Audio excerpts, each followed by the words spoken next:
Monday, March 28th, 2022. Everybody, welcome to the Pack-A-Day podcast. Again, on the video side, I'm Jacob Westendorf. I am your host today. I am in place of Andy Herman, who, again, taking a much-needed vacation. Going through my weekend here. I had a very nice Sunday. Both college basketball games were kind of duds. The Elite Eight as a whole kind of was. Duke beat up Arkansas. North Carolina, the clock finally struck midnight on St. Peter's. That wasn't very surprising. And then Kansas ended up pulling away from Miami in the second half, and that's one of the worst halves I've ever seen in the second half of basketball with the Miami Hurricanes there.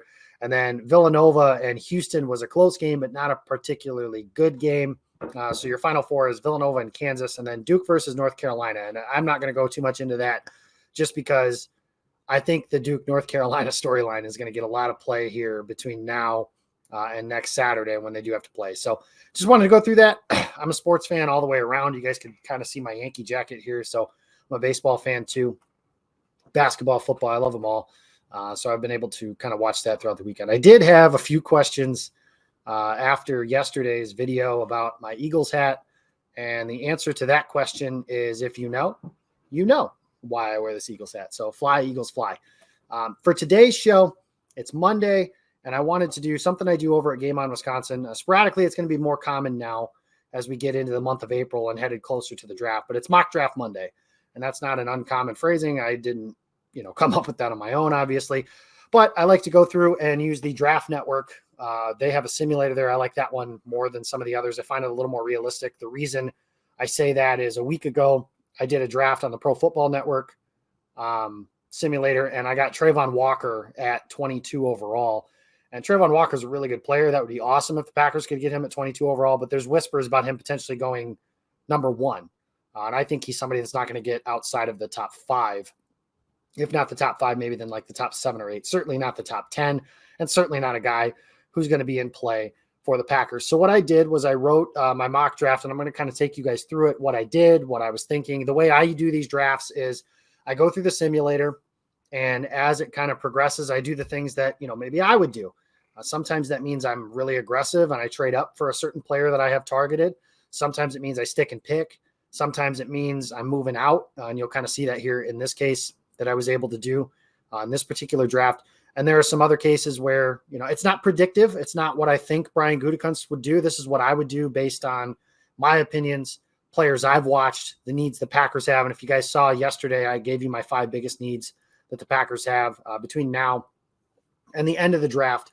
So we're going to go through some of those. And my first one, I kind of went through all the way down the first couple of picks. All the edge rushers were basically gone. My take on the Packers specifically is there are 5 pass rushers that I would want them to target at 22 overall. That is Aiden Hutchinson, who's going to go number 1 overall, more likely than not.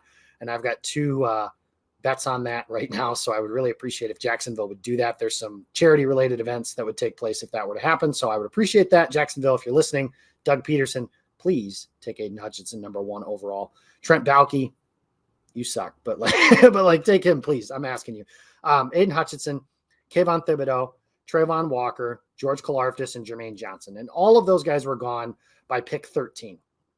And I had an option to move up. Somebody called. The Texans actually had moved down to 13 in this simulation. And they called and wanted to see if I could move up to 13, but they were asking for next year's first-round pick. And that's just not something – me personally, this is my philosophy, and this is just me. If I were a general manager, and then whoever you're talking to or whoever you pray to or anything like that, then I am not. But I just personally would not trade another first-round pick for a player who's not a quarterback. I just don't think that the value eventually is going to be worth that. There are some exceptions to that rule. For example, I know I was advocating for the Packers to trade for Khalil Mack when they had 2 first-round picks in the same draft. And that to me was like, you're giving up 2 ones, but it's only 1 draft that you're doing that for. So if the Packers were to trade 2 firsts this year for a pass rusher, say this will never happen, but if Aaron Donald were to come available, then that would be something I would advocate for, because it's just 1 draft that you're looking at in that case. And that's a really not great example because it wouldn't come up. That would never happen. The Rams aren't traded. Aaron Donald's one of the 3, for my money's worth, one of the 3 greatest defensive players in the history of the sport, along with Reggie White and Lawrence Taylor. And then you can kind of move from there as far as some of the other guys go. But those guys were gone.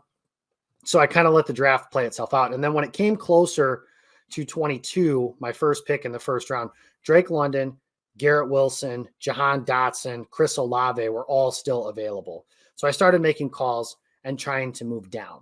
And that also includes Tyler Lindenbaum was available. Kenyon Green was available. The Packers had, in my opinion, at that point, a lot of options that they could have gone with at 22. So I decided to try and find an extra pick there. So I called Tampa at 27, and Tampa Bay moved up to 22, giving me their second round pick, which is pick number 60.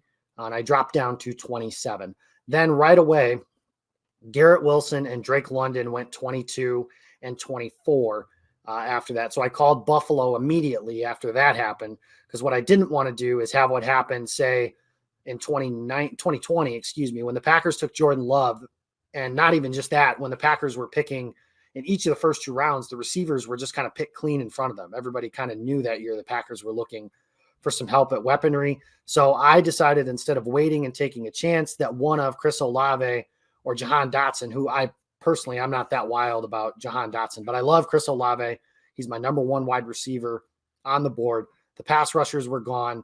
So I gave Buffalo a fourth round pick, and that along with pick number 27, and I moved up to pick 25. At that point, my options as I saw them were Chris Olave, both of those offensive linemen I mentioned, Tyler Linderbaum, and Kenyon Green, along with Treylon Burks, the other receiver from Arkansas at that point. So I took Chris Olave, and I think Olave is the perfect fit for the Packers. If you could pick a receiver in this year's draft that I think could step in and be a guy right away to help them replace Devontae Adams, I think it's Olave. I think Olave could, and I'm not saying this will happen, this isn't a prediction or anything like that, but I do think the Packers could stick Olave in their offense and pencil him in for 1,200 yards receiving next year. And he might, if the receiving core ends up being two rookies and then last year's holdovers, I think Olave would be the team's leading receiver as a rookie. And he's ready-made. He's a good route runner, in my opinion, the best receiver at Ohio State. And I do like Garrett Wilson. I know there's some scuttle about some Packers pundits that do not. Peter Bukowski, to kind of name one. Jacob Morley, my partner for the Green Bay Draft Guide, is another one that's not that wild about Garrett Wilson. But I do like Wilson. I just like Olave better. So I was able to move back 5 spots and then move up 2 more and secure Chris Olave.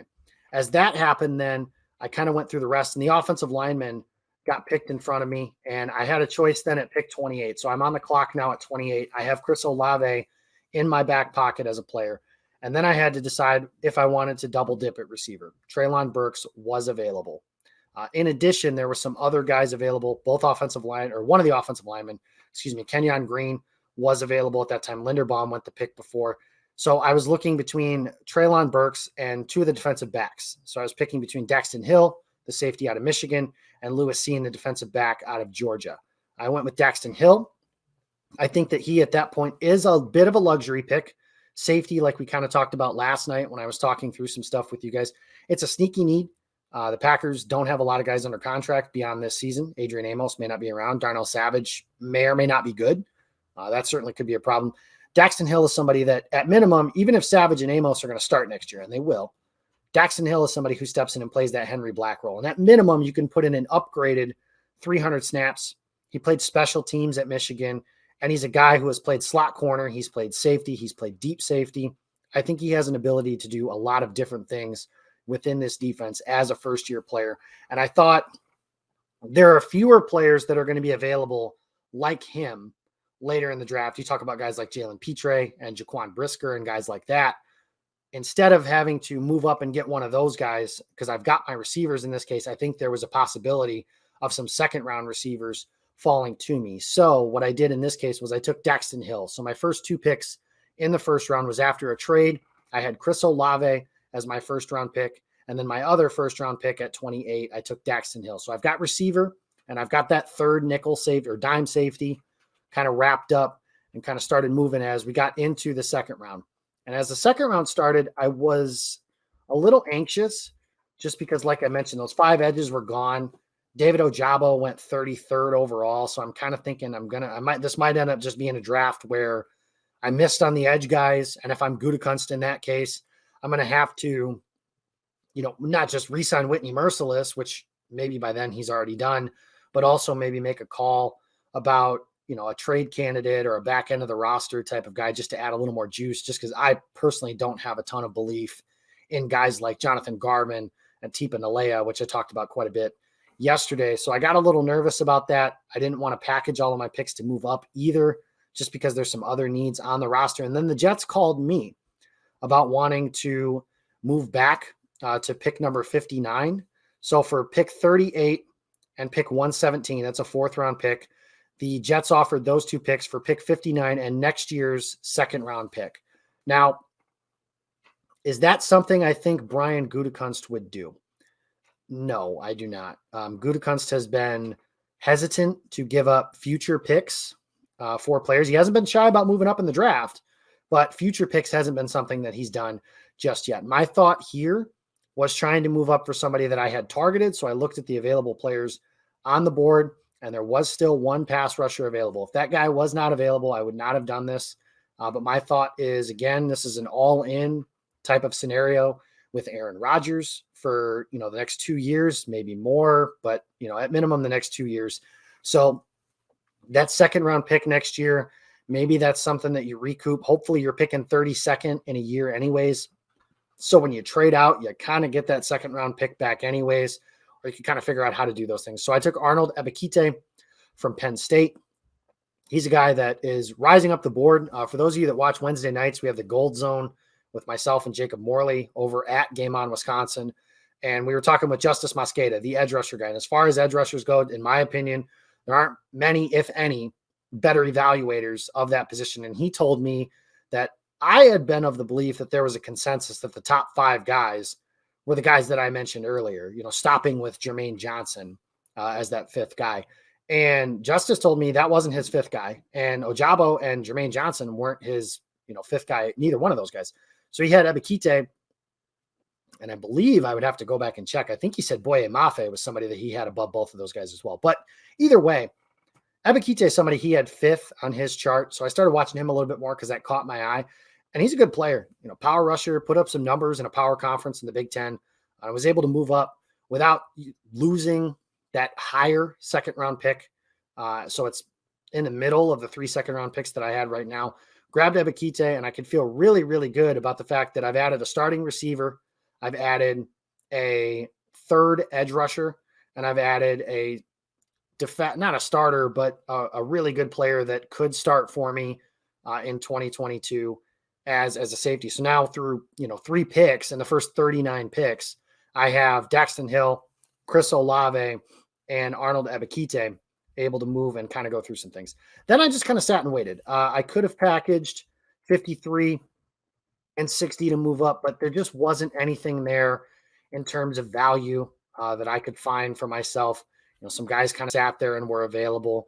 When I did get on the clock, some guys I also considered for Ebiketie were DeMarvin Leal, the defensive tackle from Texas A&M, and Sean Ryan, the offensive lineman from UCLA. But I just kind of thought I could wait on players like that. I also know Gutekunst likes to go hunting for offensive linemen on the 3rd day of the draft. And I like Ryan. I don't love him. So that wasn't to me worth passing up. And Ebiketie was somebody that I thought could have been a 1st round pick. So Green Bay absolutely could do something like that.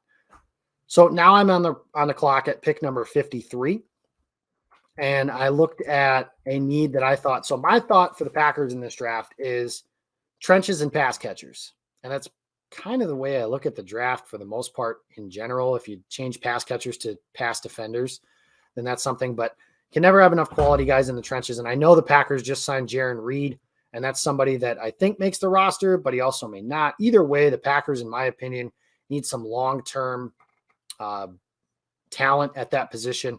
So I was able to grab Travis Jones, the defensive lineman out of UConn. And after that, I mean, honestly, I could have hit stop on the draft and been just fine. And I would have been thrilled with the way it went. I got a receiver, I got 2 players to play in the trenches, and I got a safety. The rest of the draft, if this is the way it shakes, I'm good. I'm not real worried about the way the rest of this draft goes. Travis Jones is somebody that I have a relatively high opinion of. Nick Scheib, one of my draft writers over at Game On Wisconsin, told me that he was the next Chris Jones. That's lofty. Chris Jones is a heck of a player. And even if he's not that, though, I think he has some juice in the pass rush, and the Packers need something like that. They don't have Dean Lowry's a nice player. He had the best season of his career last year. That's probably not something he's going to be able to do year in and year out. Jerron Reed, at the very worst, is going to be a one-dimensional run defender playing the run game. He can give you some juice in the pass rush. He does have a 10-sack season. I was stunned when I saw that was the case. But even still, he's a one-year guy. Defensive linemen usually take a little while. He's somebody that could fit in. Even if in his first season he's behind those three guys I mentioned and TJ Slayton, he gives you some reps and guys that they roster in that specific scenario. There wasn't a whole lot else on the board at that point that I really seriously considered. Christian Harris would have been a nice coverage linebacker from Alabama. Roger McCreary was a cornerback that I could have looked at, but I just thought the value with Jones there was way too much to pass up. And then I'm on the board with pick number 60, which is the pick I got from my original trade back with Tampa Bay. So this is Tampa's second-round pick that they gave me to move up to 22. And I was able then to take John Mechie, the wide receiver from Alabama. And I'm kind of sticking with my belief that I talked to you guys last night, that if the receiving core stands as it is right now, that I think the Packers need two pass catchers with their first four picks. Mechie was the best available guy at that point. Christian Watson was gone much earlier in the second round. I know a lot of Packer fans really like him. George Pickens was another guy. I really like him, but he was gone by the time I was on the clock. So with the ability of adding Olave, I can afford to be a little more patient with John Mechie and kind of wait on that ACL injury. He's somebody who was injured in either the SEC title game or the national championship game. One of those two. He got injured, and he might be ready for camp. He might not. It remains to be seen at this point. But Mechie's somebody that adds that deep speed. He is a little skinnier, thinner than what the Packers typically like at the receiver position. But this receiver class as a whole is something where the Packers might have to stray from those guidelines a little bit to grab some impact players. And frankly, as it stands right now, they don't have much of a choice. They're not going to be able, in my opinion at least, to go into next season, like I talked about last night, with Lazard, Cobb, Amari Rodgers, and just kind of roll with it. That's not going to go well for them. So I think if you had Mechie, he can replace Marquez Valdez-Scantling. And that skill set as far as the deep speed that they're going to need whenever he's ready to come back. So I didn't consider much else at that point. I know David Bell was available. That's somebody that some people like. I'm not so sure about that. I think that his testing numbers are going to be something that not disqualify him, but I just think the Packers could very much look elsewhere. If they're picking between somebody who's smaller than what they typically prefer versus somebody who's not a great athlete, I think they'll side with the athlete that is a little bit smaller. So I took Mechie in that spot. And Jalen Tolbert was gone and some other guys too that may fit a little bit better. Round 3, my last pick of this exercise, I got to pick number 92. And I was able to grab a tight end. I think the Packers need a influx of talent in that position room as well. Robert Tonyan is back, and that's good. Mercedes Lewis is here for one more year, maybe longer, who knows. And then you've got Tyler Davis, who we don't really know what he is. So the Packers need guys for both the short term and the long term. McBride, in my opinion, as of right now, at least, is the best tight end in this draft. I think he just does the most things well. And the Packers, there isn't a Jermichael Finley or somebody like that in this class. Maybe later in the draft, but I only did 3 rounds. Later in the draft, maybe grab somebody like Jelani Woods or the kid from Maryland who's got a really long name that I'm not even going to try to butcher at this point in the show. But I was able to grab McBride. I think it needs some talent injection in that room, like I said. And I think that I looked at some other guys. Isaiah Likely was another one. Jeremy Ruckert was another one out of Ohio State, and I really like him as well. And I think the Packers will probably really like him in addition to that. But McBride steps in. He could play with Robert Tonyan. He could help replace Robert Tonyan if Tunyan's not ready right away. And he's just a little bit more of a true tight end as opposed to some of the guys on the roster right now, like Josiah DeGuara and Dominique Daphne, and guys that are just more role players, backfield types, motion players, stuff like that, that they have.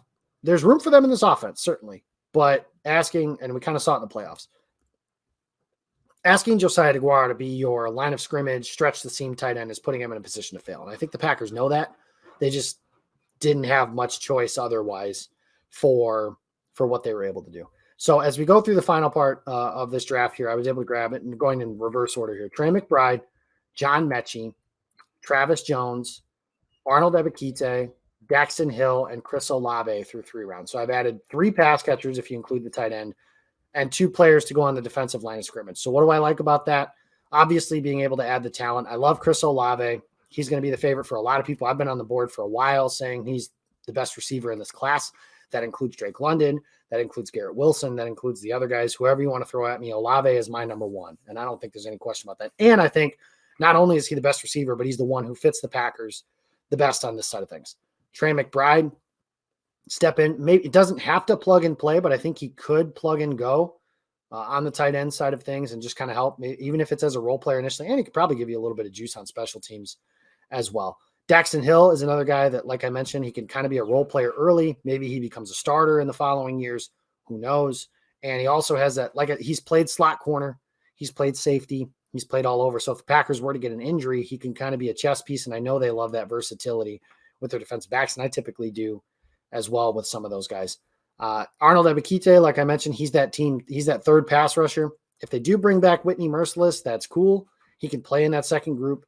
If they want to put three guys on the field at the same time, maybe that's Merciless to start, but he could very easily give way to Ebiketie as we get through the rest of the season as he starts to develop. And Travis Jones was somebody that I thought was going to add a lot to the defensive line room, and the Packers need some talent in that defensive line room long term. And I think Jones combined with Kenny Clark is going to be something that could be a force for years to come. Now, what I didn't like about this draft in particular, there's not a whole lot.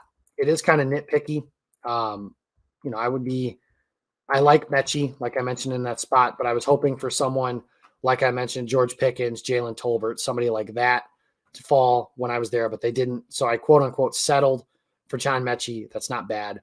Ebiketie, I do like him, but I was hoping earlier that Karlaftis and Jermaine Johnson would be on the board. I just couldn't feasibly move up from one of those guys. David Ojabo was available for both of my picks in the first round. I just don't feel comfortable picking a pass rusher in the setting that Green Bay's in right now and basically redshirting him for a year because of injury. Because he got injured a couple days ago with a week or so ago with an Achilles injury. Cam Akers came back in the playoffs after missing in July. Like, it is possible. I just don't think. And then you add in that Ojabo was kind of a project anyways. He's a young player in his football career. He's got some things he needs to learn. He's got some issues in the run game, which I think the Packers may have taken some pause about anyways. But I just wasn't able to get one of those pass rushers. And then also the offensive line.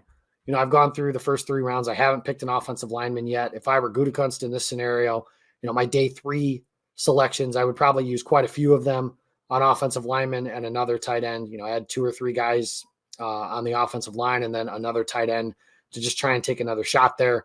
Grab maybe, another running back, if you could do something like that, maybe another speed type receiver, returner type, if something like that were to happen.